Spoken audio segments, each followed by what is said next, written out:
오늘 발표는 여러분들께서 모두 많이 궁금해하실 폐섬유증 치료제의 기술 개발 상황 그리고 기술 수출 상황에 대해서도 말씀드리고, 그리고 저희 회사가 앞으로 향후 어떤 계획을 가지고 이 회사를 글로벌 제약사로 성장시킬지에 대해서 좀 간략하게 말씀드리도록 하겠습니다. 네, 그래서 저는 오늘 성과에 대해서는 이후에 이사님들께서 또 따로 말씀을 해주실 거고, 제가 오늘 강조하고 싶은 부분은 저희가 폐섬유증 치료제 개발을 기점으로 해서 어떻게 더 많은 일을 할 수 있는 글로벌 제약사로 성장할 것인지에 대해서 말씀드리고자 합니다.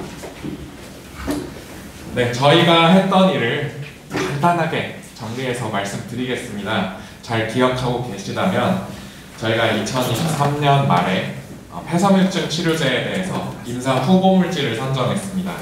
그래서 2024년에 이 후보물질을 가지고 임상시험에 들어갈 수 있는 수준인지를 판단할 수 있는 전임상 시험을 시작했습니다.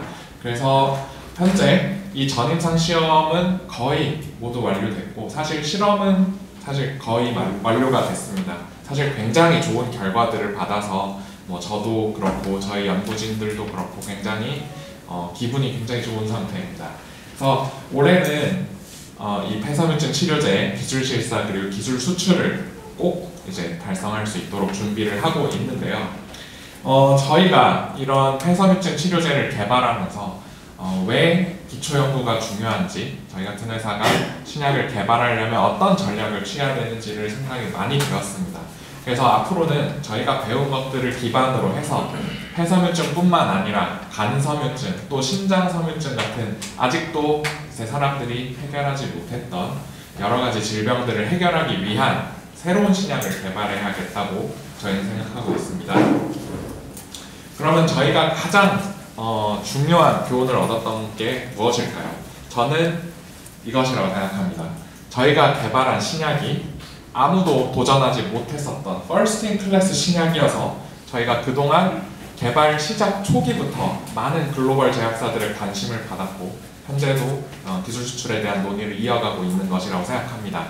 그럼 이러한 약물을 개발하기 위해서는 어떤 전략을 사용해야 될까요? 사람의 유전자가 몇 개 되는지 아시는 분이 있을지는 모르겠습니다만 찾아보면 2만 개 정도의 유전자가 있다고 합니다. 그럼 이 2만 개의 유전자를 탐색을 해서 저희는 이번 폐섬유증 치료제를 개발할 때는 환자와 그리고 일반적인 사람들에게서 어떠한 유전자 변화가 일어나는지 그런 것들을 분석해서 이 유전자가 이 폐섬유증 발병에 정말 중요한 역할을 하는구나 하고 찾아낸 것이 저희 혁신신약 ARPC2 저해제입니다. 그래서 이 ARPC2라는 단 하나의 유전자를 찾기 위해서 저희가 정상 조직 그리고 환자 조직 간의 차이를 분석했는데요.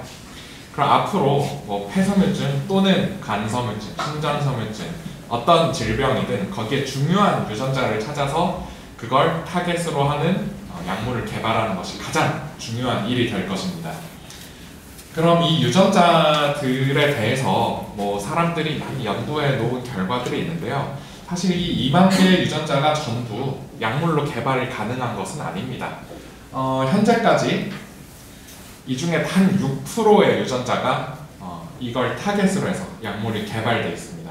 그리고 사람들이 생각하기로 현재까지의 기술을 가지고는 총 합하면 15%인데 이제 남은 타겟들이 9%에 해당하죠. 그러면 나머지 85%입니다. 이 나머지 대부분의 유전자는 약물로 현재 개발이 불가능한 상태입니다. 근데 저희가 이런 유전자를 이제 환자들 그리고 정상 세포들 간에 구분을 해보면서 여태까지는 접근하지 못했던 이런 불가능한 타겟들에 대해서도 연구할 수 있어야만 저희가 목표로 하는 First in Class 혁신 신약을 만들 수 있다고 저는 생각합니다. 그래서 앞으로 신규 간 신장 섬유증에 대한 치료제를 개발하기 위해서는 이런 불가능한 타겟도 약물로 개발할 수 있게 해주는 그런 신기술 개발이 반드시 필요합니다. 네, 그래서 저는 오늘 여기서 두 가지의 저희가 중점적으로 개발하고자 하는 신규 기술을 소개해 드리려고 합니다. 첫 번째는 표적 단백질 분해제, TPD라고 부르는데요. 표적 단백질을 분해시켜서 하는 좀 새로운 컨셉의 기술입니다. 두 번째는 이게 조금 더 익숙하실 겁니다. 유전자 치료제, 실제로 저희가 특허를 가지고 있기도 하고, 유전자 치료제는 직접 유전자를 조절해서 치료하는 그런 성질의 치료제입니다.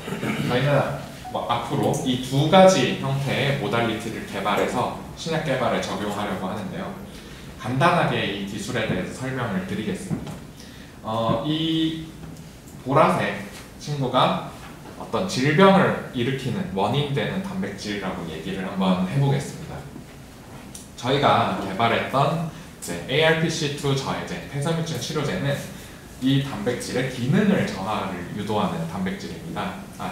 화합물입니다. 이걸 저분자 화합물이라고 통칭해서 얘기합니다. 이 저분자 화합물은 조금 다르게 비유를 하자면 이제 열쇠로 비유할 수 있습니다. 저희가 열쇠는 이제 통날이 이렇게 저렇게 해서 정확히 딱 맞는 열쇠를 만들어야만 이 자물쇠를 열 수 있겠죠. 그래서 저희가 사실은 지난 3, 4년간 1000개 이상의 열쇠들을 만들어 보면서 이 ARPC2라는 단백질을 열 수 있는지를 계속해서 테스트를 해본 겁니다. 그러면 그 열쇠 중에서 조금 덜 맞아서 이제 안타깝게 탈락하는 친구들도 있고 한데, 그런 1000개가 넘는 것 중에 딱 들어맞고 가장 좋은 열쇠를 찾아내서 저희가 임상 단계로서의 개발을 진행하게 된 것이죠. 그래서 이런 것들이 저분자 화합물이지만 실제로 우리가 타겟할 수 있는 단백질 중에선 말하자면 열쇠 구멍이 없는 것들도 있습니다. 우리가 지금 사실 자물쇠로 이제 현관문을 열고 들어가진 않지 않습니까? 번호키로 하죠. 그런 것처럼 그런 것들은 열쇠를 아무리 만들어도 문을 열 수 없죠. 그런 단백질 같은 경우는 어떻게 하냐? 저희 영화 같은 데서 이제 대테러 부대들이 쓰는 방법이 이제 거기 문에 폭탄을 자그맣게 달아서 폭발을 시켜버리면 문을 열 수 있겠죠. 약간 비슷한 개념입니다. 표적 단백질 분해제는 이 질병의 원인이 되는 단백질을 분해시킬 수 있는 그런 물질입니다. 아예 기능을 억제하는 것이 아니라 이 단백질을 없애가지고 저희 더 이상 질병을 일으키지 못하도록 하는 새로운 기술입니다. 그래서 저희가 기존에 생각했던 85% 정도의 불가능한 타겟도 이 기술을 이용하면 적용 가능할 것으로 기대하고 있는 새로운 기술입니다.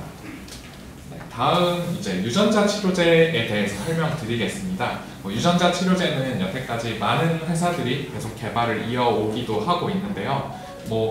아주 성공적인 사례들도 있고 그리고 고생하고 있는 회사들도 많습니다. 그런 만큼 중요한 기술 중에 하나입니다. 이 유전자 치료제는 유전자 발현을 직접 조절합니다. 아까처럼 억제하거나 파괴하거나 하는 것이 아니라 직접 이걸 많이 만들게 하거나 혹은 적게 만들게 하거나 해서 병을 치료할 수 있는 방법입니다. 또 저희가 갖고 있는 기술 중에 하나인데요. 저희는 단일 유전자만 가지고 병을 치료할 수 있는 게 아니라 여러 가지 유전자를 한 번에 동시에 타겟함으로써 여러 가지 메커니즘을 활용할 수 있습니다. 예를 들면 섬유증 같은 경우는 염증 반응도 중요하다고 알려져 있고, 그리고 섬유화하는 세포로의 분화 과정을 억제하는 것도 중요하다고 알려져 있습니다.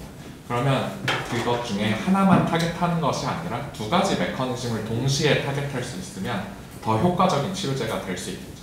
저희는 그런 전략으로 개발을 하려고 하고 있고, 마찬가지로 이것도 불가능에 해당하는 타겟에도 적용이 가능한 기술입니다. 마지막으로 저희가 특허를 보유하고 있다는 것도 말씀드리겠습니다. 그럼 이런 것 중에 그냥 예시로 가장 임팩트가 있었던 유전자 치료제는 코로나19 백신입니다. 여러분들도 잘 아시다시피 이제 사람들이 많이 고통을 받았었던 그런 질병인데요. 사실 굉장히 입지전적인 약물이고 FDA에서 가장 짧은 기간 동안 승인받았던 약물입니다. 채 1년이 되기 전에 개발을 성공해서 승인받았던 그런 약물입니다. 유전자 치료제라는 건 그 정도의 임팩트를 가지고 있고요.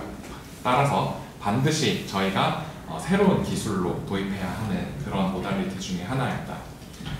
정리해보자면 저희가 예전에 이번 폐섬유증을 치료하기 위한 약물 개발에 썼던 전략을 조금 더 어떻게 진보시킬지를 정리해서 말씀드리겠습니다. 저희는 폐섬유증에서 섬유증 환자 데이터를 분석해서 ARTC2라는 타겟을 찾았습니다. 앞으로는 간과 심장 섬유증에 대해서도 이러한 저희 지식과 분석을 더 확장해서 환자 데이터를 분석하고 어떤 타겟이 적절할지 찾아볼 겁니다. 그 다음에 여기서 진짜 어떤 유전자가 중요한지 질병 타겟을 확보하게 되겠죠. 그 다음에 어떤 치료제로 접근할 것인지를 결정할 것입니다. 그래서 기존에는 저분자 화합물로만 가능했다면 앞으로는 모달리티 혁신을 통해서 앞으로 도입할 두 가지의 신기술을 통해서 표적 단백질 분해제 그리고 유전자 치료제를 통해서 더 효과적인 치료를 가능하게 하는 기술을 개발할 것입니다. 그래서 이러한 결정이 나게 되면 저희가 가장 잘 하는 부분이죠. 기초 연구 개발을 통해서 최대한 빨리 임상 단계로 진입할 수 있는 신물질을 만들어서 임상 연구 개발을 할 수 있는 그런 퍼스트 인 클래스 혁신 신약을 앞으로도 더 많이 개발하려고 하고 있습니다. 네, 간단하게 말씀드리겠습니다. 이건 뒤에도 말씀을 드리겠지만 저희 폐섬유증 치료제는 현재 전임상이 거의 끝난 상태이고 이제 임상 1상을 위한 승인을 받을 수 있는 서류들 그리고 절차들을 진행하게 될 것입니다. 그와 동시에 기술 수출에 대해서 논의도 진행하고 절차를 밟게 될 것입니다. 저희가 개발한 폐섬유증 치료제를 통해서 간과 심장 섬유증 치료제도 개발할 수 있다는 점을 이미 몇 번 강조드렸었고요. 저희가 여기에 대해서는 기초적인 결과들을 이미 가지고 있습니다. 다른 실험실에서 검증했던 그래서 간과 심장 섬유증 치료제도 금방 달성할 수 있을 거라고 생각하고 있고요. 이제 후순위로 개발할 신규 기술 두 가지 TPD 그리고 유전자 치료제 이 두 가지에 대해서는 저희가 기술 개발을 계속해서 해나간과 동시에 간 그리고 심장 섬유증에서 어떤 치료제 효과를 보일 수 있는지를 계속해서 개발해 나갈 과정입니다. 그래서 앞으로 저희 YD생명과학의 기술 개발에 계속 꾸준히 관심을 가져주셨으면 감사하겠습니다. 네, 안녕하십니까. 저는 주식회사 사피엔스바이오의 공동대표를 맡고 있는 유강현입니다. 제가 오늘 여러분께 말씀드릴 내용은 아마 가장 관심이 많으신 부분이 될 수도 있을 것 같은데요. 저희가 지금 사피엔스바이오와 YD생명과학이 공동으로 개발하고 있는 그리고 가장 저희가 개발하고 있는 것 중에 진도가 많이 나가 있는 특발성 폐섬유증 치료제의 개발 현황에 대해서 간단히 설명을 드리겠습니다. 우선 앞서서 여러 번 설명을 들으신 분들도 계시겠지만 저희가 지금 치료하고 있는 질환에 대해서 간단히 설명을 드리겠습니다. 질환의 이름은 특발성 폐섬유증입니다. 특발성이라는 말이 붙는 질환들이 몇 가지 있는데 그 특발성이라는 질환명이 붙은 같은 경우에는 정확하게 이 병이 왜 일어나는지, 왜 발병하는지 정확히 잘 알려져 있지 않은 그런 경우에 이제 특발성이라는 말을 붙입니다. 오늘은 편의상 그냥 폐섬유증이라고 말씀을 드리겠습니다. 폐섬유증은 우리 갈비뼈 안쪽에 보면 크게 두 개의 장기가 있습니다. 폐 또는 허파라고 부르는 장기인데요. 이거는 여러분들 잘 아시다시피 우리가 숨을 쉬는데 호흡을 하는 되게 중요한 역할을 하는 그런 장기입니다. 근데 이 장기의 정확한 원인은 모르지만 장기가 단단해지는 그런 병이 발생을 하게 됩니다. 마치 우리 손이나 발바닥 같은 데 굳은 살이 박히듯이 그렇게 단단해지는 섬유화가 일어나는데요. 그런 섬유화가 일어났을 때에는 우리가 숨을 쉬는데 호흡을 하는 그런 기능이 떨어지게 되겠죠. 근데 그런 부분이 점점 늘어나다 보니까 환자의 입장에서 보면은 점점 호흡 기능이 계속 떨어지게 되고 결국에는 사망하는 그런 질환입니다.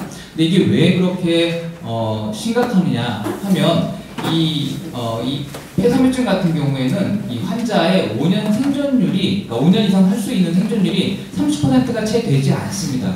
우리가 많이 알고 있는 가장 이제 사망률이 높은 질환들이 암이라고 알고 계실 텐데요. 그 암들 중에서 특별한 폐암이나 췌장암을 제외하고는 다른 어떤 암보다도 이 사망률이 높은 그런 질환입니다. 그러면 이 질환을 치료하기 위해서 약이 있느냐? 지금 현재 승인된 약은 두 가지가 있습니다. 2014년에 승인돼서 사용이 되고 있는 두 가지 약물이 있는데, 이 두 가지 약물은 사실 치료제라고 하기보다는 이제 호흡 기능이 점점점 감소하는 그 속도만 조금 늦춰주는 역할을 하는 부수적인 그러한 의약품입니다. 그러다 보니까 이렇게 높은 생존율, 이렇게 높은 그 사망률을 개선하는 데는 전혀 도움이 되지 않는 것으로 알려져 있고요. 그 두 가지 약물이 승인된 이후 지금 10년이 훨씬 지났는데도 불구하고 새로 개발된 약물, 승인된 약물은 없습니다. 그러니까 실질적으로 이 폐섬유증의 근본적인 치료제는 지금 현재 없는, 그러니까 이 폐섬유증에 걸릴 경우에는 그냥 시한부 인생이 될 수밖에 없는 그러한 질환입니다. 그런데 이 질환에 대해서 뭐 다 손 놓고 있느냐? 그렇지는 않습니다. 굉장히 많은 커다란 제약사, 이름만 들어보시면 알만한 그런 세계적인, 보통 우리가 글로벌 제약사라고 얘기하는 그런 제약사들을 포함해서 많은 기관에서 치료제 개발을 위해서 연구를 진행해 왔는데요. 아직까지 특별한 성과를 크게 내지는 못하고 있습니다. 그러면 이 문제를 해결하기 위해서는 어떻게 해야 되느냐? 새로운 전략을 짜야 되겠죠. 왜냐하면 지금까지 많은 시도를 해왔는데도 불구하고 치료제 개발에 실패했다는 얘기는 기존의 방법들은 잘못되었다는 거죠. 그렇다면 새로운 전략을 세워야 하고, 그런 전략에 따라서 개발을 진행을 해야 됩니다. 저희는 그런 생각을 하고 새로운 개발 전략을 세웠습니다. 항상 해결 방법은 원인에서부터 있기 때문에 그 환자, 폐섬유증 환자의 폐 조직에서 얻은 저희 유전체 데이터들을 수집을 했습니다. 그 수집된 유전체 데이터로부터 어떤 유전자, 아까 그 안시현 소장이 얘기했듯이 사람이 한 2만 개 정도의 유전자를 가지고 있는데, 그 중에 어떤 녀석이 잘못돼서 폐섬유증이 일어나는지 그 잘못된 녀석을 골라내서 그것을 개선하는 게 이제 치료제 개발 방법이 되겠는데, 여태까지 보통 그렇게 얘기하는 잘못된 유전자라고 얘기하는 부분을 저희가 이제 표적 혹은 뭐 타겟이라고 얘기를 합니다.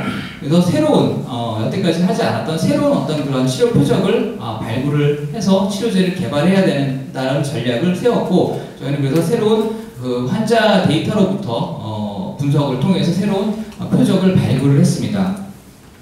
그렇게 발견한 표적을 기반으로 해서 이 표적은 어떤 역할을 하느냐면, 정상적인 폐세포가 섬유화되는 세포로 진전하는 데 중요한 역할을 하는 것으로 알려져 있습니다. 보통 저희 이제 FAT라고 하는 과정인데요. 이 과정을 막으면 병을 치료할 수 있겠다 하는 것이 저희들의 전략이고요. 이러한 새로운 전략을 통해서 저희가 치료제를 개발을 했습니다. 그래서 보통 이렇게 새로운 기전을 가지고 개발된 약물들을 우리가 혁신신약 또는 퍼스트 인 클래스라고 이야기를 합니다. 그래서 저희의 폐섬유증 치료제는 퍼스트 인 클래스 그런 치료제로, 혁신신약으로 개발이 되었습니다.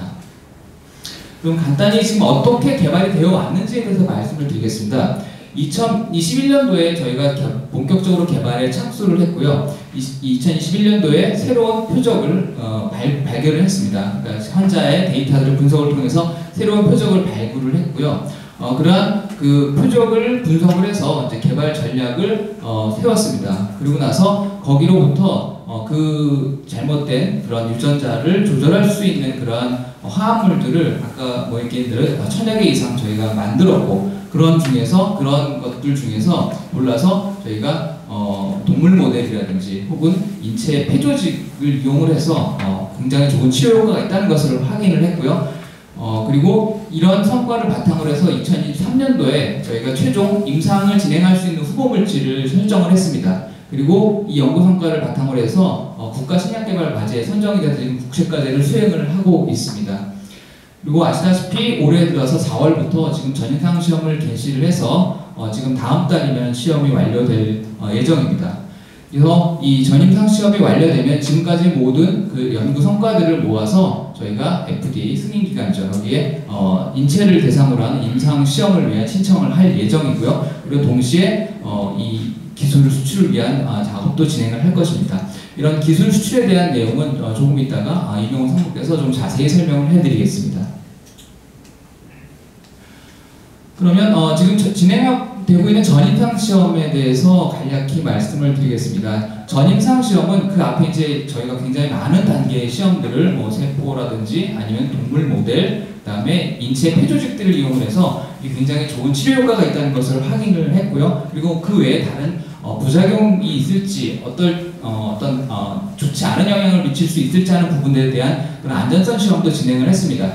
그런 것들을 바탕으로 해서 전임상 시험은 마지막으로 인체를 대상으로 시험을 하기 전에 우리가 예상할 수 있는 어떤 뭐 부작용이라든지 아니면 독성이 있는지를 판단하는 게 이 주 목적입니다. 이 전임상의 주 목적이고요. 작년 4월에 개시를 해서 지금 다음 달이면 완료가 될 예정이고, 사실 실질적인 실험은 거의 다 완료가 된 상태입니다. 시험 내용은 이런 다양한 독성들을 평가를 하기 위해서 약 한 30여 가지 종류의 시험 종목을 통해서 진행을 해왔고요. 그 결과를 간단히 정리를 해드리면 여러 가지 실험을 합니다. 그래서 심장 기능이라든지 호흡 기능, 그다음에 뇌신경, 그러니까 이상한 행동을 하지 않는지 이런 것들을 저희가 좀 커다란 쥐랑 그다음에 비글독이라고 하는 강아지가 있습니다. 개를 대상으로 실험을 진행을 했고요. 그런 기능상의 이상이 전혀 없는 것을 확인을 했습니다. 그리고 우리가 이제 입으로 먹는 그 경구티어제 약이기 때문에 먹었을 때 그 문제가 있는, 특히 이제 폐섬유지이기 때문에 폐로 이 약물이 잘 전달되는지 하는 부분들에 대해서 각 조직별로 약이 잘 전달되는지 하는 부분들도 분석을 해봤는데 충분히 잘 전달되는 걸 확인을 했습니다. 그래서 폐로도 잘 전달되기 때문에 그 폐섬유증 치료에 굉장히 좋은 그런 약효를 발휘할 것이고, 그리고 뭐 간이나 신장에 대해서 저희가 지금 개발을 진행을 하고 있는데요. 그 간이나 신장 조직에도 잘 전달되는 것을 확인을 했습니다.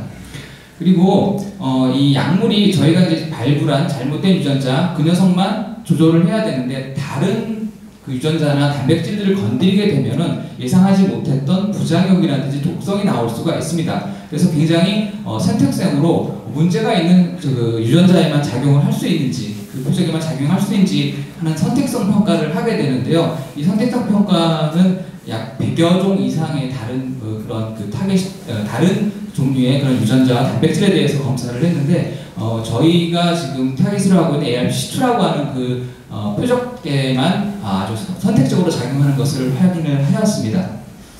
그리고 이제 제일 중요한 실험이라고 볼 수 있는데요. 90일 동안 렛하고 비글 독에게 이 약물을 계속 먹입니다. 상당히 과량을 먹입니다. 그리고 나서 90일 동안 계속 관찰을 합니다. 특별한 문제가 없는지, 혹시 사망하는 동물은 없는지, 그리고 90일이 지나고 나면 그 동물들, 실험 동물들을 전부 부검을 해서 어떤 여러 가지 장기라든지 조직에 문제를 유발하지 않았는지 하는 부분에 대해서 실험을 하는 것이 이제 90일 반복 투여 독성 실험이 되겠는데요. 모두 완료를 했고 전혀 사망한 그런 동물이 없습니다.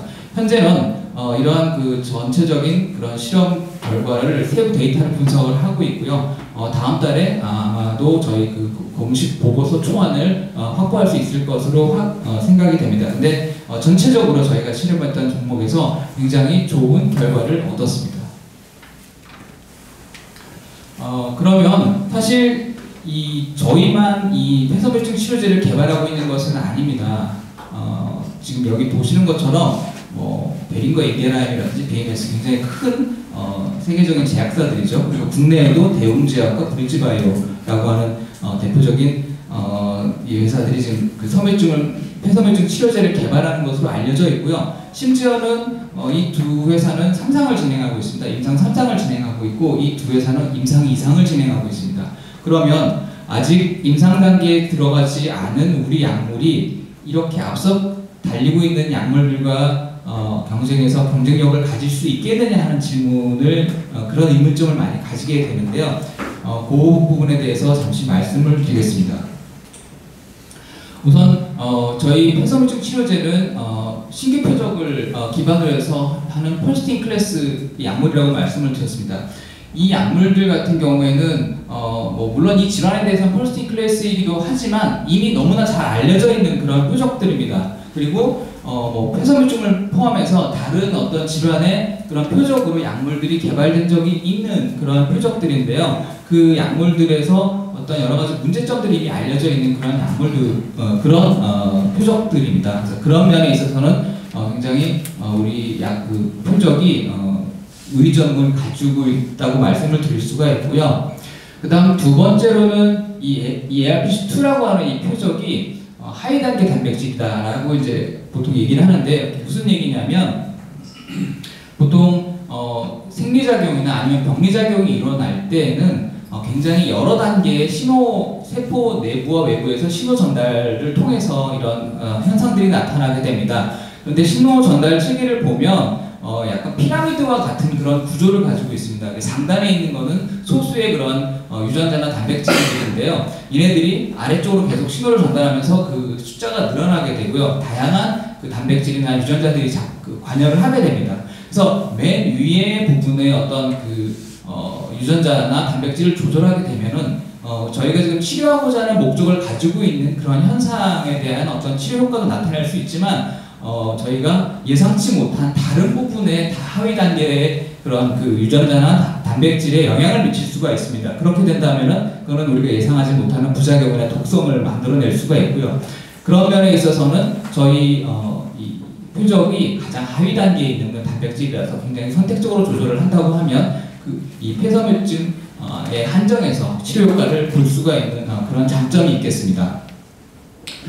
그리고 저희는 이미 임상 단계를 진행하지는 않았지만 인체에서 얻어진 폐 조직을 이용해서 여러 가지 많은 시험들을 수행을 해서 굉장히 뛰어난 치료 효과가 있다는 것을 이미 확인을 했습니다. 그래서 임상 단계에 들어갔을 때 실제로 환자들에게서도 그런 좋은 치료 효과를 볼 수 있을 가능성이 굉장히 높다는 것을 확인을 했고요.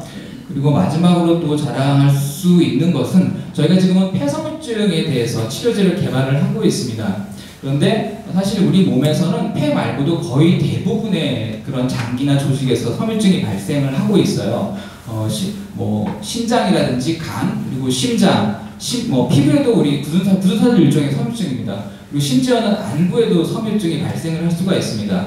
그렇다고 하면 근데 그런 다른 섬유증에 대해서도 마찬가지로 전혀 지금 치료제가 없는 상황이라서 이런 부분에 다른 어떤 장기에서 발생하는 섬유증에 적용할 수 있다고 한다면은 굉장히 환자의 치료라는 측면에서도 굉장히 도움이 될 수 있고 그리고 그 약물의 어떤 상업적인 가치도 굉장히 높아질 수 있는 부분이 있습니다. 그래서 현재 저희가 이제 아주 초기 단계 실험을 진행했습니다만은 사람한테 얻어진 간세포와 신장세포에서 섬유증 치료에 굉장히 좋은 효과를 있는 것을 확인을 했고요. 저희가 이 폐섬유증 치료제 개발을 완료하고 나면 이런 간과 신장 섬유증에 대한 치료제 개발로도 확장을 하려고 하고 있습니다. 그래서 이러한 이점을 가지고 있기 때문에 앞서 나가 있는 그런 다른 회사의 치료제들도 있지만 충분히 경쟁력이 있다라고 말씀을 드릴 수가 있겠습니다. 그리고 마지막으로 이 폐섬유증 치료제에 대해서 간단히 다시 한번 요약을 해드리겠습니다. 이 폐섬유증은 전 세계적으로 약 360만 명 정도의 환자가 있고요. 우리나라에도 한 2만 명 넘는 환자가 있는 것으로 알려져 있습니다. 그런데 말씀드린 대로 치료제가 없는 상황이고요. 현재 그러다 보니까 이제 물론 그 두 가지 약물이 완전한 치료제는 아니지만 그거밖에 없기 때문에 그런데도 불구하고 그 약물들이 이 치료제 시장 규모가 약 한 5조 원 정도 됩니다. 근데 이건 앞으로 점점 더 늘어날 것으로 예측이 돼요. 왜 그러냐면 우선 첫 번째 우리가 이제 코로나를 지내면서 코로나가 폐에 생기는 그러한 감염성 질환이죠. 그거에 의해서 폐섬유증이 많이 증가한 것 보고들이 많이 증가되고 있고요. 그 다음에 두 번째로 좋은 치료제가 나와서 환자의 기대 수명이 증가한다고 하면 그 살아남는 환자들이 많기 때문에 치료제를 필요로 하는 전체적인 환자의 수가 증가하게 됩니다. 그래서 이 치료제 시장의 규모는 더욱더 커질 거라고 쉽게 예측을 할 수가 있습니다. 그리고 저희가 이 폐섬유증 치료제를 개발하기 위해서 약 한 1200여 종 이상의 아까 안시현 소장 표현을 드리자면 열쇠를 깎았는데요. 이렇게 많은 그런 화합물들을 저희가 만들어서 연구를 진행을 했고요. 그리고 저희가 그러니까 표적을 발굴해서부터 임상 호흡물질 선정하는 데까지 3년 걸렸습니다. 근데 굉장히 빨리 진행된 그런 사례입니다. 보통 일반적으로는 표적이 정해져 있다고 해도 임상 후보물질을 설정하는 데까지 5년, 뭐 길게는 7년 이상 걸리는 경우도 상당히 많습니다. 저희가 이렇게 짧은 시간 동안 이렇게 그 후보물질을 선정할 수 있었던 것은 굉장히 과감하게 그 새로운 전략을 가지고 동시다발적으로 여러 가지 연구들을 동시에 진행을 하면서 도전적으로 진행을 해왔기 때문에 이 3년이나 짧은 기간 안에 후보물질을 설정할 수가 있었고요. 그리고 마지막으로 그러면 이 폐소물증 치료제의 가치가 얼마나 되겠느냐? 이건 저희가 그냥 앉아서 그냥 떠올린 것이 아니고요. 기존에 이 폐소물증 치료제의 기술 거래들을 분석을 해봤습니다. 그 기술 거래들을 분석을 해보고 사례 분석을 해서 예측을 했을 때 저희가 신규 표적을 이용한 그런 퍼스트 클래스의 물질이기도 하고요. 새로운 기전을 가지고 있기도 하고요. 굉장히 좋은 그런 그 안전성과 치료 효과를 가지고 있기 때문에 이런 것들을 바탕으로 봤을 때는 약 최대한 3조 원 정도의 기술 가치가 있을 것이라고 저희는 그 분석을 하고 있습니다. 예, 오늘 저의 그 폐소물증 치료제에 대한 말씀을 여기까지 마치겠습니다. 감사합니다. 안녕하십니까, 사피엔스 바이오 유인실입니다. 제가 사피엔스 바이오에 같이 함께한 지 이제 3년 넘고 이제 4년째가 다 돼가는데요. 저희가 열심히 노력한 끝에 전임상 시험이 성공적으로 끝났고 그게 이제 공식 보고서로 좀 오기만을 기다리고 있습니다. 저희가 ARPC2를 발견하고 그 ARPC2를 이제 조절을 하는 새로운 약물을 조절하면서 많이 열심히 했고 많이 이제 고민을 좀 했습니다. 결과는 저는 성공적으로 끝날 거라 자신은 하긴 하지만 그 가운데서도 저희가 이제 3년 이상 연구를 하면서 아쉬움이 항상 있었습니다. 일단 가장 큰 거는 일단 제 개인 스스로 자체가 일단은 연구자다 보니까 어떤 연구에 대한 아쉬움이 있겠죠. 지금보다 좀 더 잘할 수 있을 것 같은데 좀 더 정확한 연구 결과를 만들고 더 좋은 결과물을 만들 수도 있었을 것 같은데 또 다른 하나는 뭐냐면은 저희가 이제 신약 개발을 하다 보니까 결국 신약 개발의 궁극적인 목적은 우리가 개발한 약물이 이제 시장에 출시가 되는 거잖아요. 근데 당장 기술 이전을 하는 것만 생각을 해도 처음 연구 시작할 때부터 기술 이전을 하는 시간까지 저희 이제 조그만 회사가 감내하기에는 너무 긴 시간이 걸립니다. 그리고 순전히 연구 중심으로 회사가 이제 돌아가다 보니까 사실 매출이 없습니다.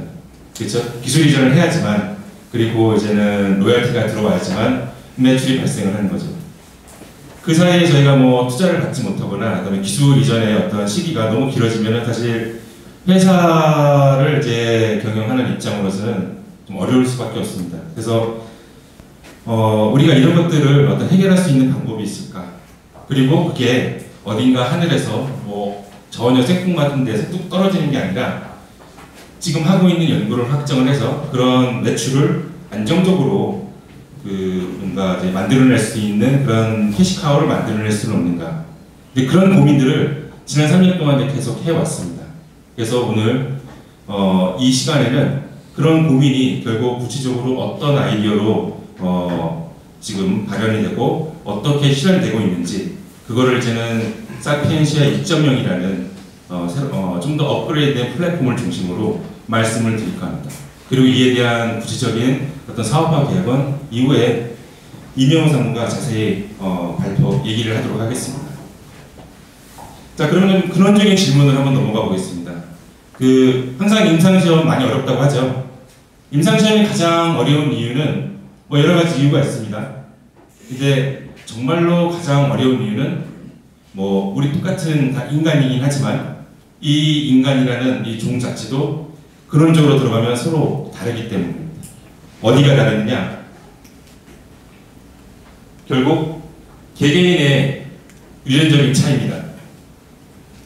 이 개개인의 유전적인 차이는 궁극적으로 실약 개발에서 가장 중요한 타깃 유전자의 불확실성 그리고 약물이 있다는 가정하에 그 약물 효과의 편차뿐만 아니라 다양한 부작용 이런 부분에 핵심적인 영향을 줍니다. 한번 예시를 들어보겠습니다.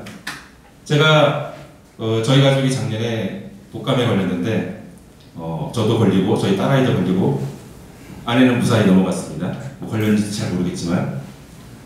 근데 이제 타미프 걸리면은 보통 흔히 드시는 약들 있죠. 독감 걸리면은 타미프를 주로 드시잖아요. 여러분들 그 주주님들 타미프를 드셨을 때 그 어떤 분은 부작용 없이 그냥 효과가 잘 나와서 금방 나으시는 분도 있습니다. 근데 어떤 분들은 거기에서 나타나는 긍정적인 영향보다는 부작용 때문에 정말 지나치게 많이 고생하는 경우가 있습니다. 저하고 제 딸 같은 경우는 부작용 없이 무사히 약물의 효과를 톡톡히 본 수혜자라고 볼 수 있는데요. 저는 개인적으로는 타미플루는 정말 최고의 신약이라고 생각을 합니다. 그 신념에는 사실 좀 변함이 없고요. 그런 신약도 결국 똑같이 독감 바이러스에 걸린 사람이 먹는데 누구는 효과가 되게 잘 나타나고 누구는 효과보다는 부작용이 너무 심하게 나타나서 거의 뭐 죽을 정도로 고생을 합니다. 왜 이런 편차가 날까? 결국 핵심은 개개인의 유전적인 차이입니다. 결국 저희가 이제 임상시험에서 환자를 보통 모집을 할 때에도 이런저런 조사를 해서 결국 임상시험에 참여를 시키지만 누군가는 효과를 보고 누군가는 효과를 보지 못합니다. 누군가는 부작용이 나타나고 어떤 경우는 사망하기도 하죠. 그 모든 원인의 핵심은 결국 개개인의 유전적 차이에 있습니다. 따라서 이런 개개인의 유전적 차이로 인해 발생하는 이 두 가지 포인트를 해결하기 위해서는 결국 개개인의 유전적 차이를 잘 이해함으로써 신뢰도가 높은 타깃 유전자를 발굴하고 더불어 임상 성공 여부를 가늠할 수 있는 예측 인자가 존재한다면 지금보다 훨씬 더 효과가 좋고 좀 더 안전한 약물을 우리가 만날 수 있겠죠. 근데 사실 현실적으로 이런 약물을 개발하는 것은 정말 어렵습니다. 그리고 저도 여러 번 조사를 했지만 그런 걸 가능케 하는 시스템이 아직까지 명확하게 존재하지는 않습니다. 그런데 한번 상상을 해보자고요. 만약에 그런 시스템이 아주 엄청나게 큰 능력을 발휘하지는 않지만 초기 단계라도 존재를 한다면 어떤 일이 벌어질 것인가? 개발자의 입장에서는 조금 더 안전한 효능적인 약물을 만들 수 있는 어떤 중요한 백업 포인트가 되겠고요. 이제 약물을 약을 드셔야 하시는 분들의 입장에서는 좀 더 신뢰할 만한, 믿을 만한 약물을 만날 찬스가 높아지겠죠.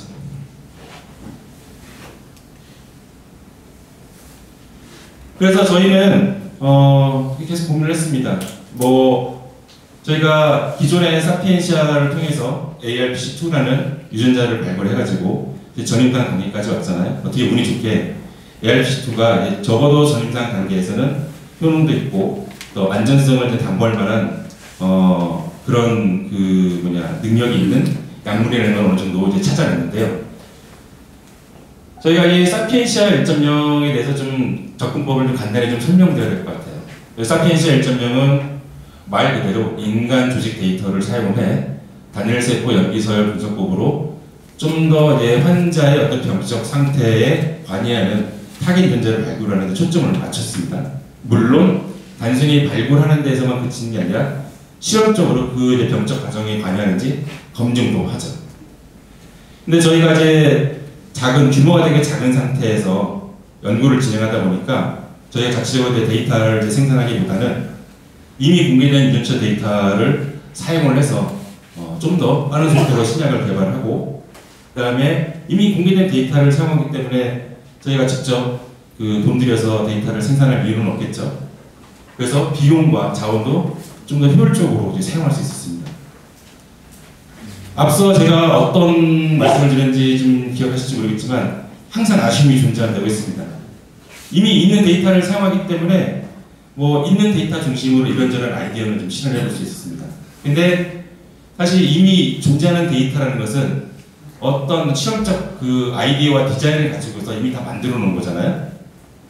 때문에 뭔가 새로운 아이디어를 가지고서 새로운 결과를 도출하는 게 사실은 어려웠습니다. 근데 결정적으로 가장 중요한 거, 이미 기존에 공개된 데이터들은 임상 데이터 아니면 그 사람에 대한 정보가 사실은 거의 없습니다.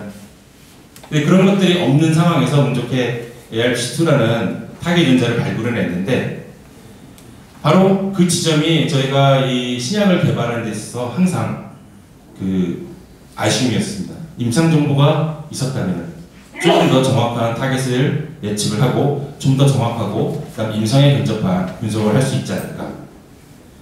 그래서 생각을 했습니다. 만약 저희가 이미 구축한 이 사피엔시아 편의상 버전 1.0으로 하겠습니다. 이 사피엔시아의 중계 연구, 결국 임상 정보를 획득할 수 있는 그런 접근법을 접목시킨다면은 뭐 당연히 좀 더 정확하고 좀 더 임상에 가깝고 그다음에 우리의 몸에 좀 적합한 우리 몸을 더 잘 이해할 수 있는 신약 연구의 어떤 효율성을 가속화시킬 수 있겠죠.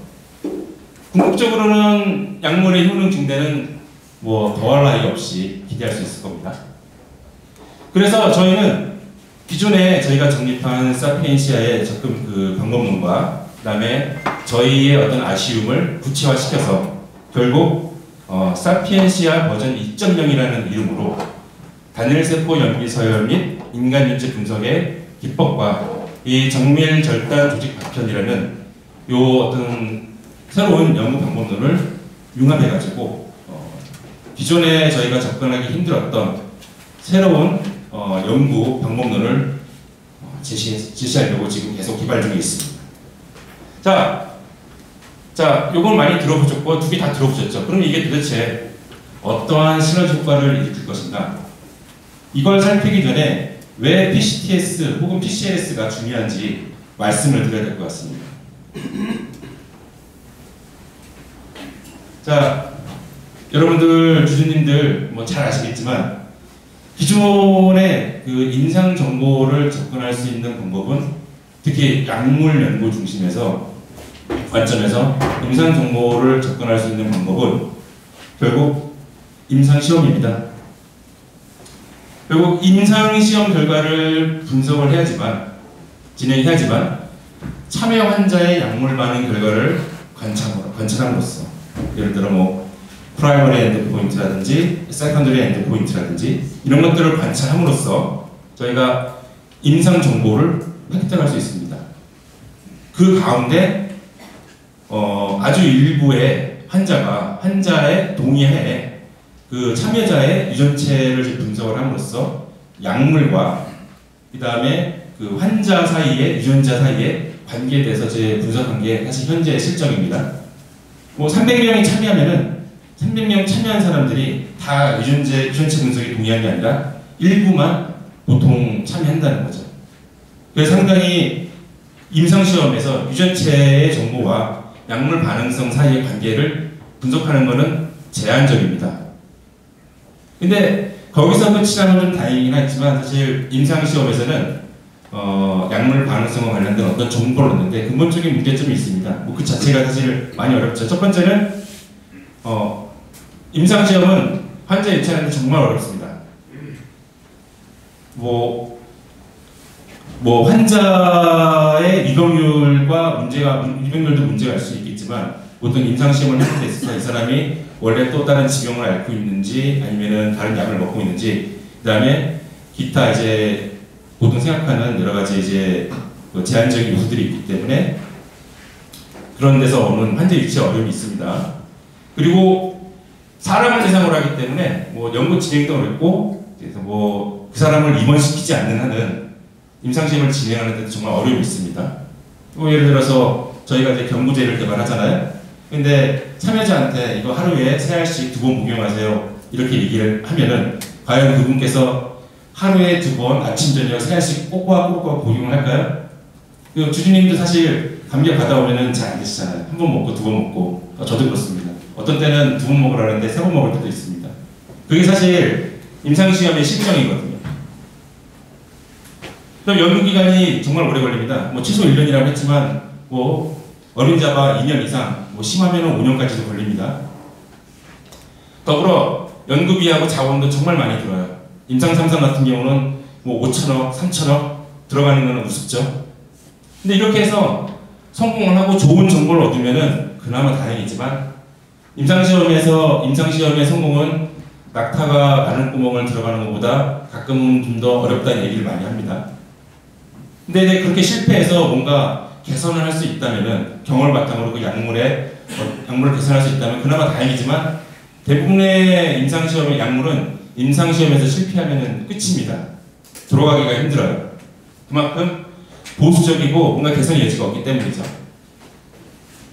근데 이 PCTS를 한번 중심으로 생각을 해볼 필요가 있습니다. 참고로 제가 여기서 PCTS를 얘기하는 것은 임상시험을 대체하고자 하는 게 아닙니다.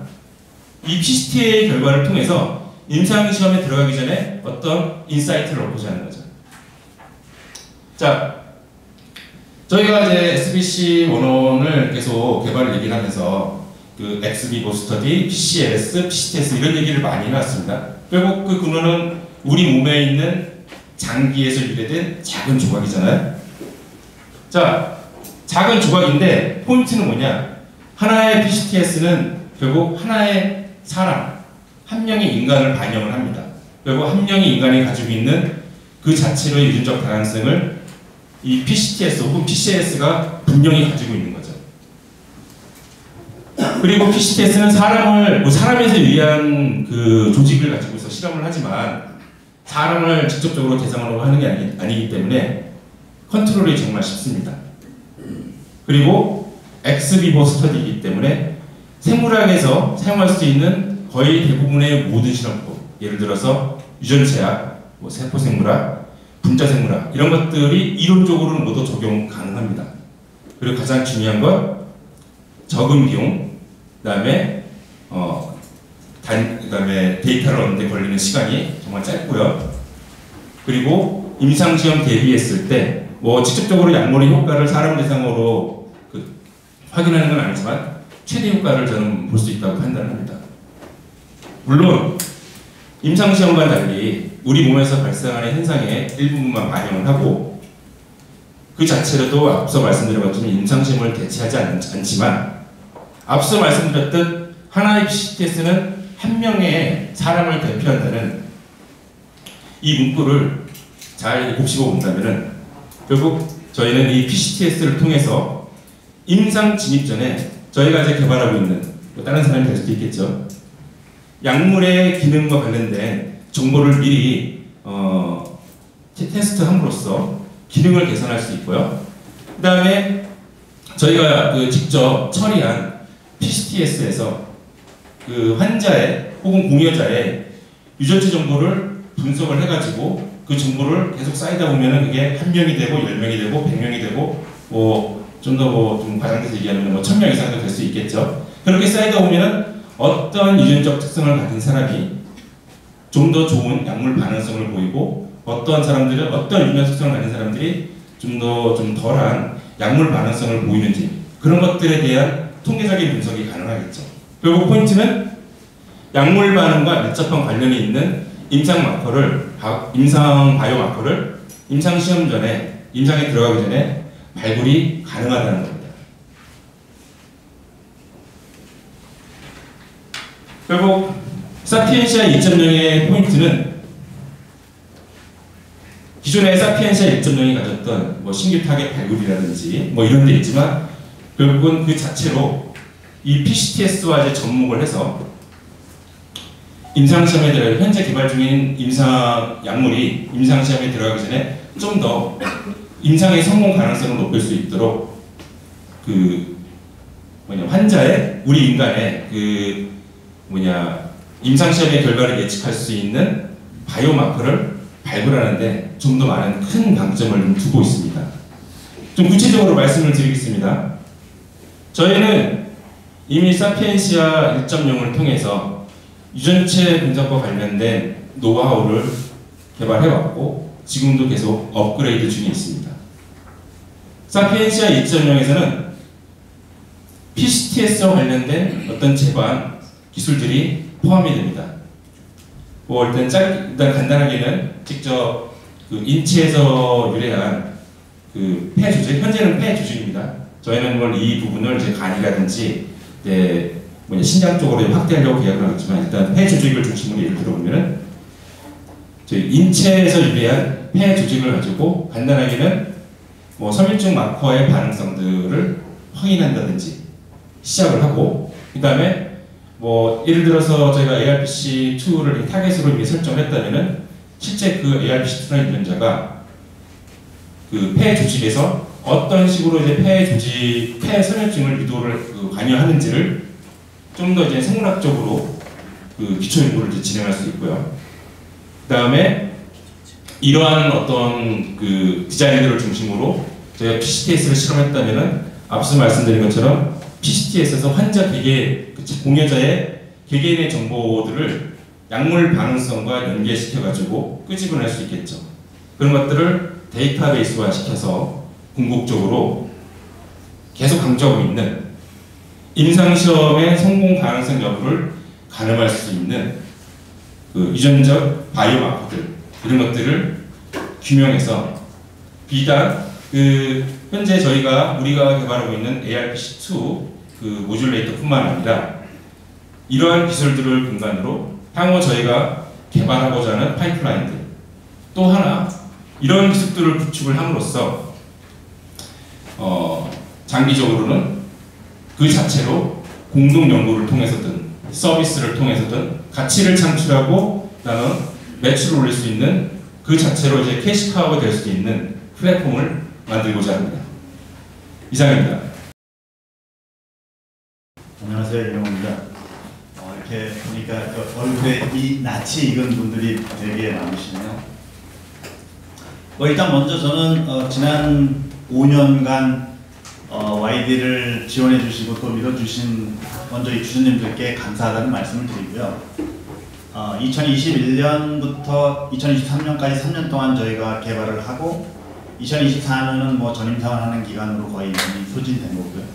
근데 2025년에 결국은 지금까지 우리가 다 같이 뭐 주주님들, 그 다음에 저희 여기 같이 일하는 우리 팀장들, 그 다음에 같이 일하는 모든 동료들하고 이제 뭔가 즐거움을 나누면서 이 결과를 같이 공유할 그런 시간이 확실하게 왔다는 것을 말씀을 드리고요. 아까 우리 사회자께서 질문 시간이 없다고 해서 제가 주주님들, 저는 여기 앉아서 주주님들은 오늘 어떤 질문을 하고 싶었을까 라고 생각을 해서 제가 주주님을 대신해서 질문도 하고 답변도 드리겠습니다. 자, 올해 그럼 우리가 기술이전 할까요? 하고 아마 대부분 이 질문을 여쭤보실 거예요. 저는 무조건 한 달에 한 표가 아니라 저희 모든 거를 걸겠습니다. 올해는 무조건 저희는 기술이전을 합니다. 그런데 기술이전을 하는데 그럼 어떤 기술이전을 할까요? 라는 거는 어떤 면에서는 주주님들의 질문이라기보다는 제가 그 관련된 이 업계에 있는 분들하고 이제 요즘 그런 만남을 많이 합니다. 작년 호세 박사하고 제가 바이오 유럽 작년 11월 달이니까 그렇게 먼 얘기는 아닌데 이제 저희가 이제 상담을 하면서 우연찮게 같은 호텔에서 저희 그 특허사무소 변리사님을 만났어요. 특허사무소 변리사님은 뭐 특허만 하시는 분인 줄 알았는데 바이오 행사에 왔길래 이제 당연히 얼굴을 알고 있으니까 인사드리고 어쩐 일로 여기 오십니까? 그랬더니 특허사무소도 하지만 특허사무소 옆에 그 바이오 옆에서 이제 이런 저희 같은 개발을 중개하시는 업무도 해요. 그래서 그런 분들이 많아요. 사실 가보면은 행사 가보면은 저희는 뭐 저희 호세 박사나 저나 그냥 영어로 가가지고 저희가 직접 바이오 회사들하고 상담을 다 하기 때문에 그런 중간 서비스 업체가 필요 없지만 많은 한국의 바이오들은 현장에 누구를 대동하고 오냐면 그 컨설팅 회사라고 하는 분들을 옆에 대동하고 와요. 그래서 그분들이 약간의 뭐 어떤 트랜슬레이터 역할도 하고 또 뭐 이 딜 사이즈가 어떻게 돼야 하는지 그런 이제 경험상의 일도 하고 뭐 이런 얘기들 해서 돌아와서 저희 윤동호 이사님하고 우리 윤동호 이사님이 케미칼 화합을 디자인하고 뭐 특허를 주로 이제 준비하시는 분이잖아요. 그래서 같이 가서 몇 가지 질문을 했어요. 공식적으로.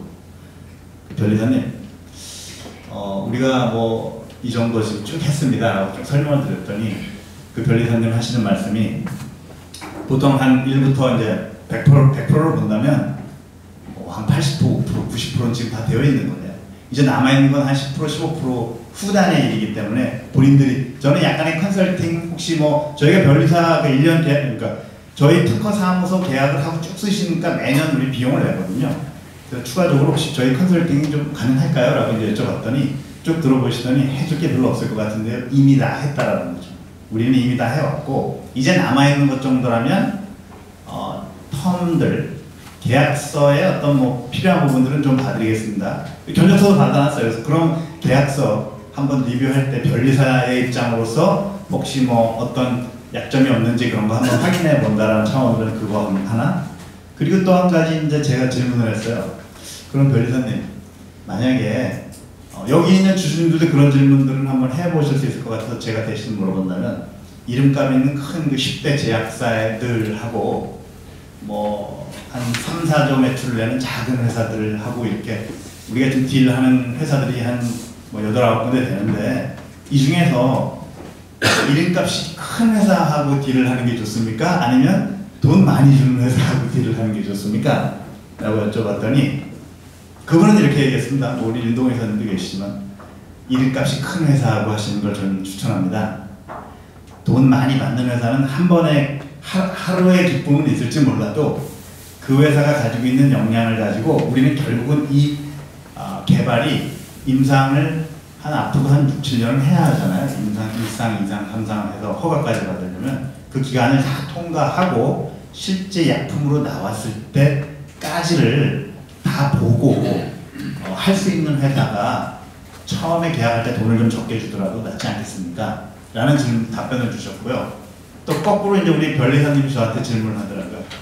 올해 그러면 딜을 꼭 하실 예정입니까? 그래서 네, 저는 꼭 할 예정입니다. 그랬더니 바람 라인이 뭡니까? 이렇게 물어보시더라고요.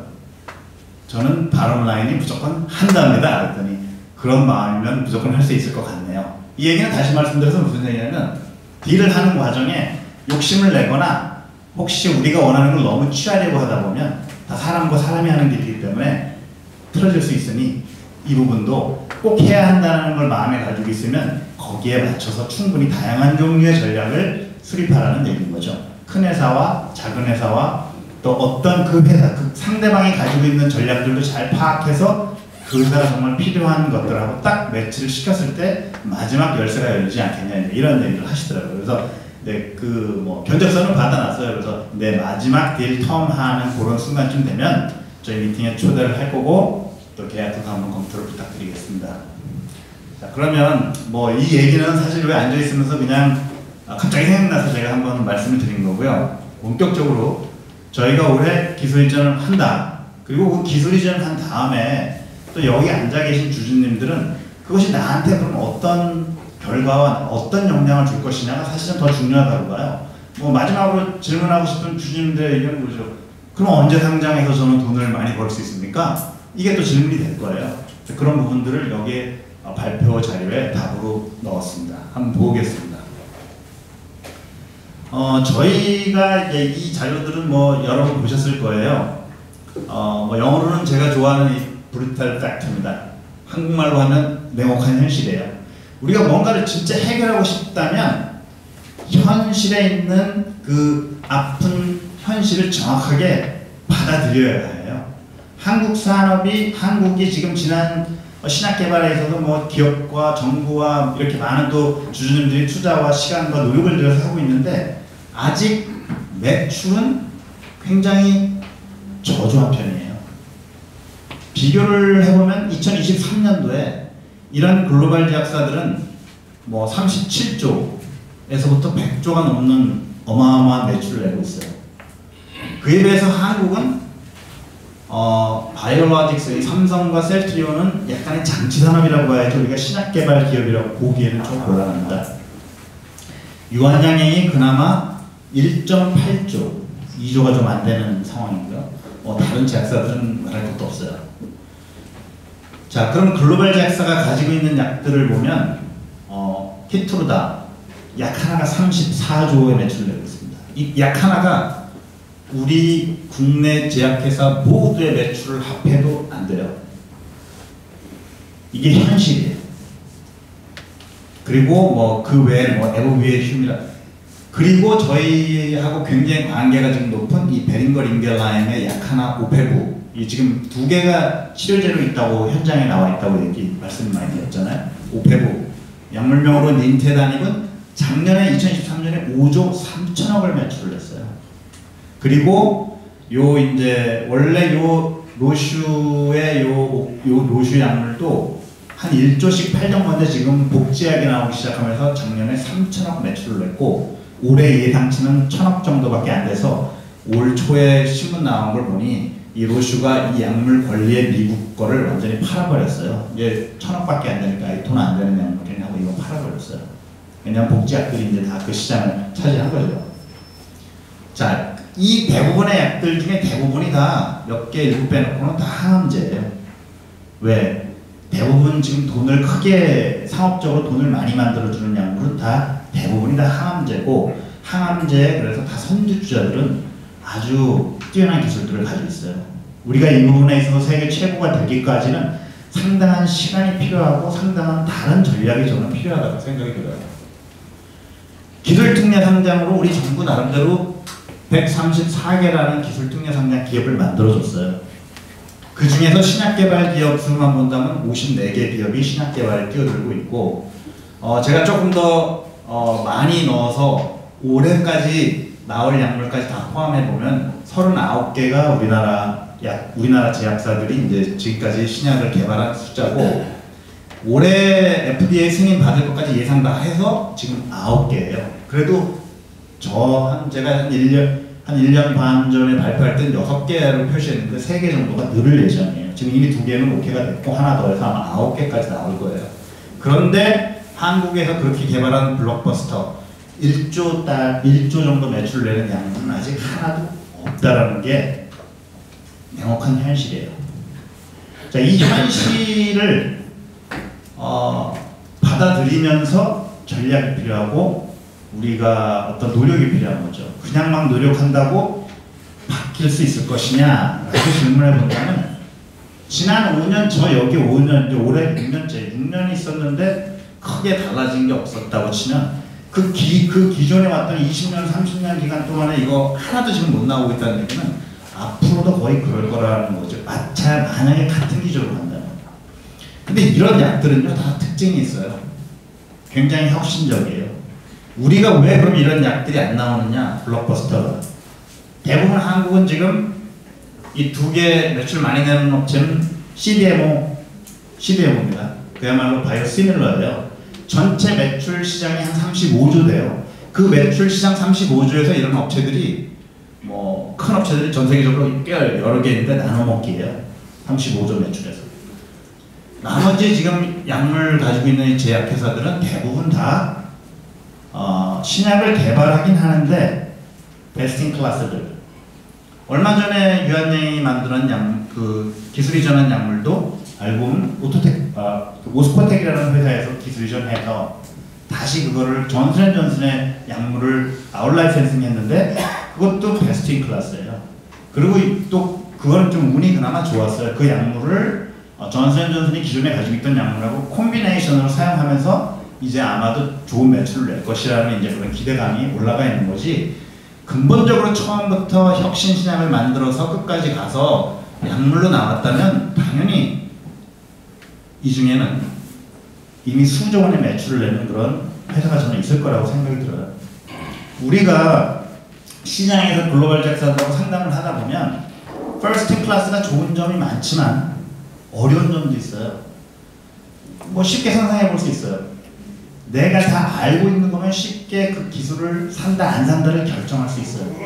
우리가 잘 아는 제품이면 쉽게 산다 안 산다를 결정할 수 있지만 혁신 신약이고 퍼스트 인 클래스고 저희는 작용 기전도 완전히 새로운 거예요. 이제 우리 논문이 이제 나갈 준비하던 논문도 나가고 하는데 그런 사례가 없어. 정보가 별로 없어요. 우리가 실험한 정보들을 가지고 다 그들을 이해시킨다는 것 자체가 아주 만만한 일은 아니에요. 자, 그렇기 때문에 이 퍼스트 인 클래스는 굉장히 큰 장점도 가지고 있지만 영업을 하는 제 입장에서는 굉장히 어려운 점들도 있어요. 이런 양면의 나를 다 가지고 있는 것이 혁신 신약인 건 맞아요. 그런데 그 시장을 뚫고 계속적으로 노력하지 않고 만약에 쉬운 길로 가려고 한다면 우리는 이 그룹에 낄 수 없어요. 이쪽 그룹에. 그게 제가 보는 한국 신약 개발의 명확한 현실이라고 저는 생각이 듭니다. 그리고 이 제약산업만이 가지고 있는 또 명확한 현실도 있고 바이오테크 기업이 가지고 있는 그런 아주 명확한 현실들도 좀 있어요. 제약산업이 가지고 있는 이 현실은 여기 보시면은 신약 한 개 3조 원 정도가 들어요. 평균적으로 올 자료를 보면 3.3조가 들었다고 나와요. 10년 정도의 시간이 소요돼요. 이건 약물리 개발부터 제품까지 나왔을 경우를 다 지금 긴 시간을 보고 있어요. 사이클이 굉장히 길어요. 한번 시작해서 결과를 보기까지 사이클이 굉장히 길어요. 임상 성공률도 물론 낮긴 하지만 저는 그것보다 이 3조 원이라는 돈과 10년이라는 소요 시간, 적은 금액이 아니에요. 그리고 단계가 뭐 이렇게 크게 세 가지 단계로 보통 나눠져 있고, 요게 임상 단계고, 요 마지막에 허가 단계고, 요게 이제 저희가 하는 개발과 전임상 단계인데, 저희는 요 개발과 전임상 단계에 지금 포커스를 초점을 맞추고 있는 사람이잖아요. 아까 말씀드린 것처럼 세계 최고가 될 수 있는 질병, 제가 이 설명을 드리는 건 우리의 이 냉혹한 현실 속에서 저희가 전략을 처음부터 어떻게 세웠느냐, 항암제로 갈 것이냐, 보통 많은 부분들이 사람들이 항암을 해요. 그런데 항암에서는 우리가 세계 최고가 되려면 아까 33조, 뭐 30조, 20조 이런 어마어마한 약들이 다 항암제예요. 이런 애들을 넘어서야 돼요. 현실적으로 저는 쉽지 않겠다라는 생각을 했고, 저는 솔직히 그것까지는 그렇게 자신이 막 나오지는 않더라고요. 그래서 우리는 세계 최고가 될 수 있는 질병의 선택과 집중을 섬유증으로 한 거예요. 섬유증은 현재 2개 약물밖에 없고, 지난 10년 동안은 약이 하나도 안 나왔고, 그 2개 약물도 결국은 환자를 살려내지는 못해요. 그냥 좀 한 뭐 3년, 5년 정도 더 연장해줄 뿐이에요, 생명을. 그렇다면 우리는 거기에서는 한번 세계 최고가 될 수 있겠구나라는 생각이 들고, 우리는 우리 스스로를 자신있게 해외에 가서 발표할 때 우리는 섬유화에 집중된 회사로서 섬유증만큼은 야 베링거리 인겔라임 너희만큼 우리도 섬유증을 잘 알아라고 우리는 당당하게 얘기해요. 뭐 조금 약간의 이거는 어떻게 보면 멘트로 하긴 하지만 그래도 야 우리 그만큼 우리도 많은 연구를 하고 있고 여기에 대해서 우리도 잘 알아 라고 얘기할 정도로 저희는 이 부분에 있어서 세계 최고가 될 수 있다고 생각을 하고 선택과 집중을 한 거고요. 그래서 혁신적인 그런 치료약물 개발에 모든 걸 걸었고 이제 기술 이전을 바로 눈앞에 두고 있는 시점까지 온 겁니다. 그리고 또 한 가지 이제 해외에 나가서 그 업체들을 만나보면 이 이해관계자에 대한 우리 한국의 바이오텍들의 부족도 많아요. 물론 그래도 중견기업들 우리나라에 그래도 뭐 한 10대에 들어가는 기업들은 나름 잘해요. 그런데 이제 작은 바이오 기업들은 이 목표 고객 파악이 좀 별로 원활하지 않고요. 이 상호작용도 잘 안 해요. 이 고객 상호작용은 저희가 섬유증을 하니까 섬유증 기업 그래봐야 대기업과 중소기업 다 합하면 한 20개도 채 안 돼요. 글로벌 전체로 봤을 때 그래요. 글로벌 전체로. 그러면 우리가 만나서 논의해야 할 업체들은 그 20개 안에 들어가 있는 거예요. 아무리 뭐 큰 회사라고 해도 항암만 하고 항암에 전문되어 있는 회사들은 들여다보지 않아요. 우리가 아무리 좋은 걸 얘기해도. 그런데 섬유증에 대해서 좀이라도 관심이 있는 업체들은 그래도 우리가 뭔가 새로운 걸 보여주면 그걸 보고 논의를 하거든요. 그리고 이 고객 상호작용은 믿음은 한 번에 가지 않아요. 우리가 새로운 회사 만나잖아요. 예를 들어서. 그럼 그 회사한테 우리가 한 번에 신임을 받기는 굉장히 어려워요. 다시 말씀드리면 얼마 전에 지난 26일 날 저희 4명 그 다음에 저쪽 상대방 큰 제약사는 5명이나 들어왔어요. 미팅에. 팀별로 다 들어와요. 팀장들이. 그 미팅을 오르가나이징한 그 친구가 뭐라고 얘기했냐면 여기 뭐 팀장님도 다 들었어요. 지난 3년 이상 우리가 논의해온 우리 파트너 사다 그 미팅에 들어온 사람들 중에서는 2명은 우리가 3년 동안 얼굴 보면서 얘기했던 사람들이지만 또 다른 3명은 다른 팀들의 헤드예요. 평가를 위해서 들어온 거기 때문에. 그 소개할 때 그렇게 하더라고요. 지난 3년 동안, 3년 이상 동안 우리가 꾸준히 논의하고 보아온 업체 사람들입니다. 여기에서 모든 필요한 질문들과 답변을 서로 주고받으라는 식으로 이제 미팅을 1시간 정도 했는데 금방 쌓이는 게 아니에요. 고객 상호작용 아주 초기부터 어프로치하고 그러면서 믿음이 신뢰가 쌓여와서 지금 이제 이쯤 되니까 이제 기술 이전 해도 될 때가 됐구나라가 오는 거지 아무리 좋은 걸 손에 들고 있어도 오늘 한번 만났다고 다음 달에 사인할 수 있는 그런 비즈니스는 없고 또 특히나 이 비즈니스는 그렇지 않아요. 그리고 또 한 가지 중요한 건 이 글로벌 제약사들은 혁신성과 상업성을 봐요. 이 상업성은 돈이 되냐 안 되냐잖아요 지금. 아무리 좋은 걸 가지고 있어도 제품을 했는데 뭐 예를 들어서 약간의 뭐 부작용이 있어서 의사들은 사용하는 처방을 하는 사람들은 우리가 소위 얘기하는 여기서 이 프리스크라이버들, 의사 닥터들이에요. 닥터들이 이 약은 좀 이런저런 경우에 만약에 좀 별로 꽤 보수적인 사람들이에요. 의사들 안 써요. 그러면 제품으로 출시가 돼도 그 약을 병원에서 사용하지 않는다면 매출이 날까요? 안 날까요? 안 나잖아요. 그래서 얼마나 이 약이 상업적인, 의사들이 썼을 때 괜찮으면서도 환자한테도 도움이 되는 이런 것들을 다 종합적으로 평가하면서 이 글로벌 작사들은 움직여요. 뭐 혁신성은 되게 중요해요. 이 혁신성은 왜 중요할까요? First in class가 돼야 그 시장에 있는 다른 약물을 소위 얘기해서 제끼고 넘버원으로 나타나면서 아까처럼 5조, 뭐 6조, 7조, 10조 이런 매출을 낼 수 있는 거예요. 이미 기존에 잘 나가는 감기약이 있으면 거기 옆에 뒤에 2번으로 감기약을 넣었다고 쳐봐요. 기존에 잘 나가는 감기약이 있는데 두 번째 약이 매출을 내겠냐고요.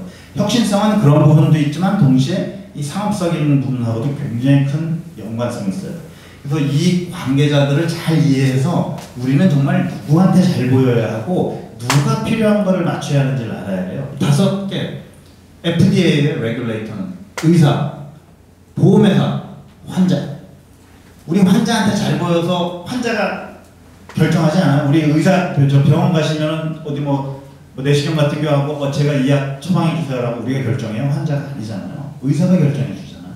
이런 이해관계자에 대한 부족도 실제 현장에 가보면 되게 많아요.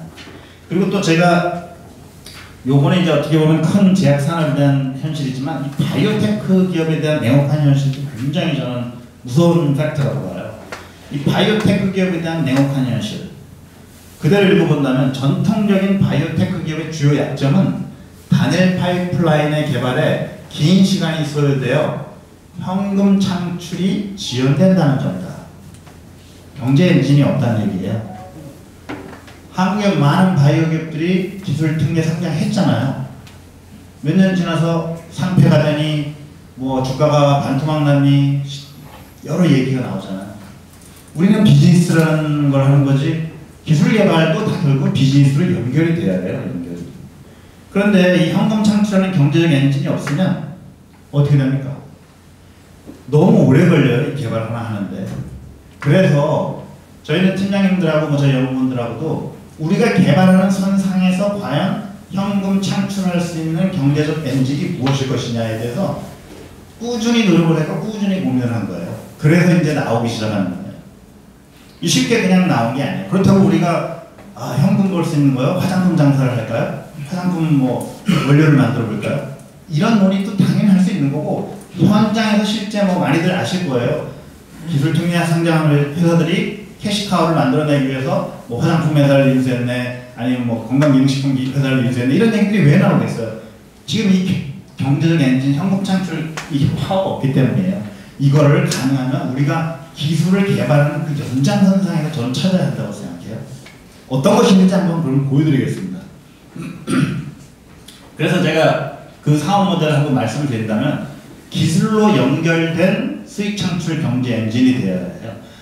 방금 전에 우리 그 유인철 대표님께서 설명을 드렸잖아요. 우리가 요게 지금 1번 내부 파이프라인의 폐섬유증 치료제 ARPC2 모듈레이터 기술 수출 2025년 여기에서 들어오는 경제 엔진 캐시카우는 계약금과 마일스톤과 로열티가 되겠죠. 요 1번에 해당하는 것이 우리가 요 1번에 지금 사피엔시아 1을 통해서 지금 한 거예요. 퍼블릭 데이터를 가져와서 ARPC2를 찾았고 그거를 실험적으로 증명을 해서 이제 기술 수출을 딱 할 단계에 온 거예요. 두 번째 거 하는데 또 3년 걸리지 말란 법이 없고 우리는 그나마 운이 되게 좋아서 지금까지 이렇게 잘 왔지만 두 번째 거 개발하다가 3년이 아니라 훨씬 더 걸리면 우리는 언제까지 그럼 기다려야 되는 겁니까? 그렇잖아요. 그래서 요 과정 중에서 요 사피엔시아 2에 해당하는 PCTS 실험, 어세이 그리고 그걸 하나 더 넘어서 싱글셀 RNA 시퀀싱을 분석을 해서 그 데이터를 통해서 실제 이런 일들을 해볼 수가 있어요. 휴먼 조직 절편 약물 효능 서비스와 이 단연세포 유전체 분석을 통해서 약물도 평가해 볼 수. 쉽게 말씀드리면 A라는 바이오텍이 다른 이제 바이오텍이 약물을 개발하고 있어요. 우리도 그거 했어요. 개발하고 있는데 이 약물이 임상에서 좋을지 어쩔지 될지 안 될지 미리 한번 확인해 보고 싶잖아요. 누구나 마찬가지일 거라고요.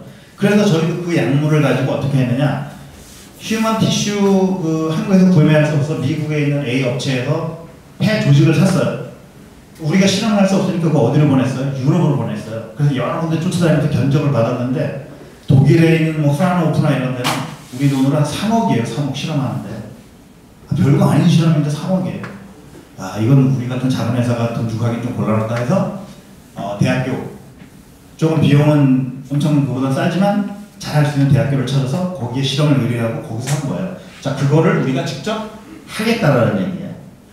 고 어세이만 본다면 밑으로도 한번 보기가. 고 어세이만 본다면 그건 약물 효능 실험 서비스에 들어가요. 자, 그럼 이거는 1번이 요 1번입니다. 두 번째 휴먼 조직 약물 효능 서비스가 2번이고 정기 구독 매출까지 보면 이건 3번이라고 보시면 돼요.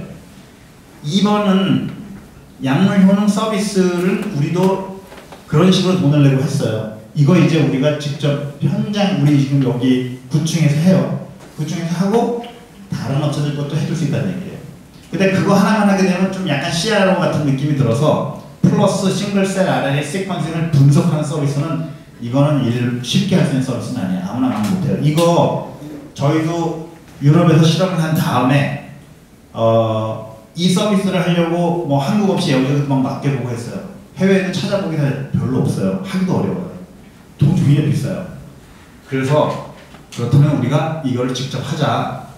그리고 약간 이거는 맞춤형 공동 연구용 서비스이기 때문에 서비스에 대한 비용도 받지만 동시에 이거는 마일스톤이나 로열티를 바라볼 수 있는 그런 확장된 기술 개발에 있어서 확장된 어떤 그 서비스고, 이 서비스를 하게 되면 다른 타 제약회사들도 본인들이 가지고 있는 약물의 효능을 평가해 볼 수 있고, 동시에 임상에서 본인들이 가지고 있는 약물이 어떤 식으로 움직일 거라는 결과도 약간 예측해 볼 수 있어요.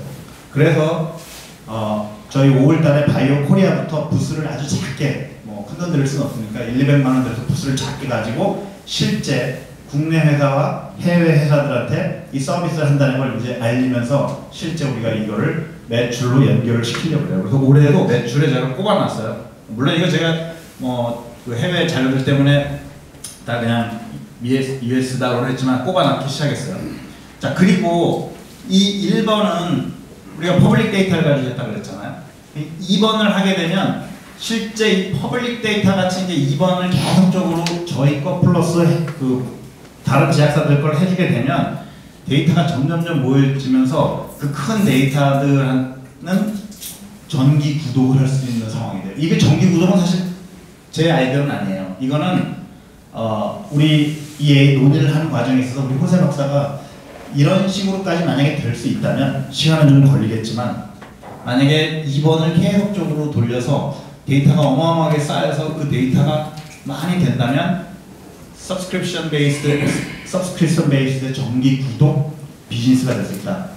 우리도 정기 구독하는 거 있어요.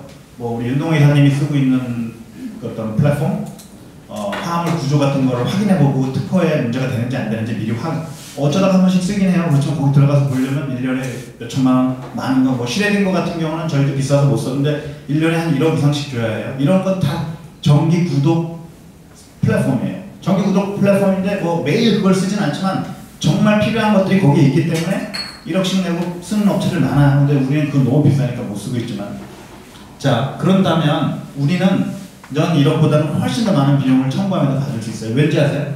우리가 노블 타겟 ARPC 툴을 어떻게 찾았나요? 요 퍼블릭 데이터 베이스를 통해서 이 분석을 해서 찾았단 말이에요. 우리 정기 구독 플랫폼에 들어와서 보게 되면 뭐라고 할 수 있다? 요 지금 노블 타겟들을 찾아낼 수 있어요. 그렇다면 이건 우리도 필요한 거예요. 이 3번이 준비가 될 정도면 우리도 노블 타겟을 거기서 확인하고 밸리데이션하고 아이덴티피케이션 할 수 있는 상황이 되는 거고, 우리 같이 신약 개발하는 많은 회사들이 노블 타겟을 그리워하고 찾고 필요로 하거든요.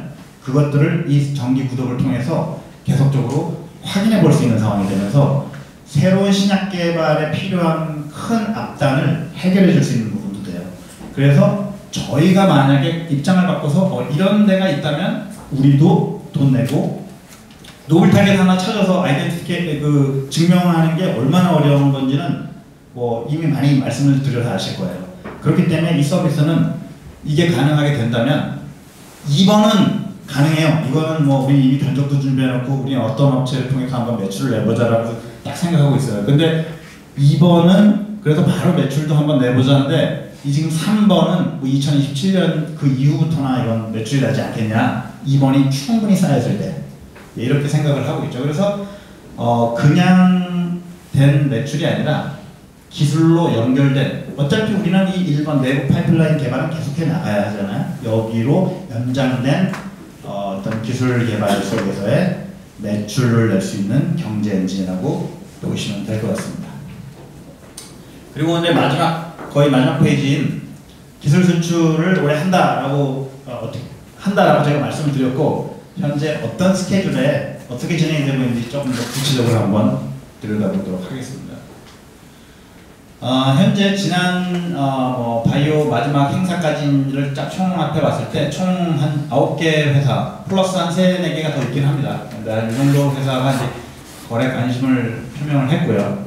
그 중에서 이미 글로벌 제약사들 아주 큰 업체들을 5개는 CDA를 신속하게 다 체결을 했어요. 그리고 뭐 적게는 지금 3개에서 많게는 한 5개 정도 회사가 더 추가적으로 하게 될 거고요. 이 지금 현재 미팅 스케줄은 지난 26일부터 이제 미팅을 큰 대기업들이 이제 요청해가지고 하고 있는데, 그런 미팅들은 한 명쯤 들어오는 게 아니라 팀별로 들어와요. 뭐 각각 신약 개발에 필요한 팀이 한 5군데 된다면 그 팀들이 다 들어와서 이제 각자 나름대로 평가를 하는 건데, 현재 미팅 스케줄을 제가 통보하는 거는 제약사의 기술거래위원회에서 이제 평가할 수 있는 그 미팅들은 3월에서 5월달 내에 다 진행하겠다고 이미 통보를 해서 대부분의 업체들이 이 스케줄에 맞추고 있어요. 그래서 이미 한 업체도 있고, 우리 전임상 데이터가 풀 리포트를 받게 되는 4월 말쯤에 하는 회사들도 있을 거고, 우리 실사가 시작할 수 있는 5월 2일 정도 돼서 시작하는 회사들도 있을 거고, 한 번씩은 실사 가기 전에 아마 미팅들을 하게 될 거고, 아니면 바로 뭐 실사를 가게 될 텐데, 이 실사 스케줄도 저희는 5월 2일부터 6월 27일, 27일 요 사이에 실사를 다 할 수 있도록 이미 다 스케줄을 통보하고 거기에 맞춰서 지금 스케줄들이 다 꼽히고 있는 상황입니다. 그래서 사실은 요즘 저희는 사실 많이 바쁜 편이긴 해요. 아침에는 미국 쪽 회사들하고 미팅을 하면 새벽에 일찍 미팅이 들어와야 하고, 저녁에는 유럽 회사들은 보통 저쪽 뭐 프랑스, 독일 이쪽은 다 아침 9시가 여기 5시예요, 오후. 그래서 오후 5시 이후에 우리는 미팅을 해야 해서 남아야 있어야 하는 경우가 많고, 그래서 지금 이런 식으로 1월부터 7월까지의 스케줄은 이렇게 진행이 되고 있고요. 제가 보는 뭐 한 기술 이전 거래 사인을 하는 시점은 한 뭐 8월부터 10월 사이, 아무리 늦어도 뭐 이 정도로 예상을 하고 있고, 어떤 종류의 텀시를 받느냐가 지금 현재로서는 저는 굉장히 궁금하고 뭐 이런 상황이 있습니다. 좀 더 이거를 이제 뭐 주요 이벤트들을 쭉 그냥 구체적으로 좀 적어 놓은 거고요. 뭐 이런 내용들은 다 뭐 CDA도 하고 지금 VDR도 준비가 되어 있고, 뭐 MTA를 하지 않는 회사들도 한두 군데 있긴 하지만 뭐 큰 회사들은 요즘 MTA는 잘 안 해요. 그래서 뭐 예전하고 또 이 경영도 많이 바뀌었어요. MTA를 하는 회사들은 시간이 오래 걸려요. 이건 물질 가져가서 찍어보고 뭐 다 하다 보면 시간이 걸리는데, 대부분은 지금 CDA와 내부 실사를 통해서 아마 텀시를 주고받는 그런 시간이 되지 않을까 싶습니다. 그리고 이제 뭐 주주님들이 궁금해하실, 도대체 그러면 상장은 언제 하는 겁니까? 이제 이건데, 2021년, 2년, 3년 해서 4년까지 뭐 저희가 사피엔시아 플랫폼도 개발했고 또 개발하고 있기도 하고, 폐쇄물증 혁신치료제를 개발을 했고, 임상 후보물질 개발도 성공을 해서 전임상도 개시하고, 이제 전임상도 성공적으로 끝나서 리포트만 지금 기다리고 있는 상황이고요. 뭐 국제과제 선정도 되어서 비용으로 또 개발 사용도 하고 있고, 또 각종 국제 바이오 행사 초대와 뭐 단상 발표도 굉장히 많이 했고, 뭐 이번에 흉부학회 우리 5월 달에 있는 흉부학회 우리 사피엔스 바이오의 호세 박사님이 가서 그 단상 발표도 하고 뭐 이제 이런 것들 지금 예정되어 있고요. 2025년 전임상 성공 뭐 이미 된 거고요.